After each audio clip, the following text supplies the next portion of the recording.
سێ هێرشی خۆکوژی ڕۆژی دووشەمە لە سەرانسەری شانشینی عەربستانی سعودیە ڕوویدا کە 4 ئەندامی هێزەکانی ئاسایش کوژران و 5 کەسی تریش بریندار بوون لە کۆتایی مانگی ڕەمەزانی پیرۆزی موسڵماناندا.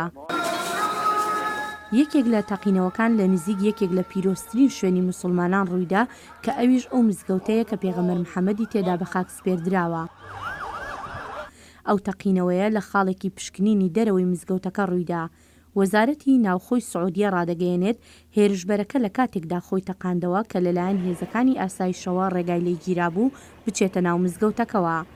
تەقینەوەیەکی تر لە نزیک کۆنسۆڵخانەی ئەمریکا لە شاری جەدە ڕوویدا، ئەمەشیان هاوشێوەی تەقینەوەکەی مەدینە بوو. هێرشبەرەکە لە کاتێکدا کە رەستەی تەقەمەنەکەی تەقاندەوە کە لەلایەن هێزەکانی ئاسایشەوە ڕێگای لێگیرا. دوو ئەفسەر بریندار بوون و باڵیۆزی ئەمریکا ڕایگەیاند هیچ کام لە ستافەکانی زیانیان بەرنەکەوتووە. تەقینەوەی سێهەمیش لە شاری قەتیفی زۆرینە شیعە ڕوویدا. کاربەرستانی عەربستانی سعودیە دەڵێن پیاوێکی پاکستانی کە 12 ساڵ لەمەوبەر هاتۆتە سعودیە و وەکو شۆفێرێک کاری کردووە هێرشەکەی مەدینەی ئەنجام داوە. هەتا ئامادەکردنی ئەم هەواڵەش هیچ لێدوانێک لەلایەن حکوومەتی پاکستانەوە لەو بارەیەوە نەدراوە.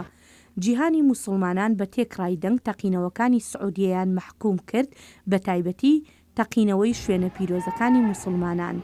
ساڵانە ملیۆنان موسڵمان سەردانی ئەو مزگەوتە پیرۆزە دەکەن.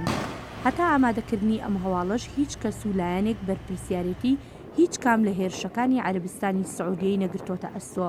بەڵام لە ڕابردوودا دەوڵەتی ئیسلامی هێرشی لەو جۆرەی لە سعودیە کردووە و هەر لەم هەفتەیەدا بەرپرسیارەتی دوو هێرشی تری گرتۆتە ئەستۆ کە یەکێکیان لە ناو ڕێستورانتێک لە بەنگلادێش ئەنجام درا و 20 کەسی تێدا کوژران و ئەوی تریژ لە بەغدا کە بوو بە مای کوژرانی زیاتر لە 200 کەس.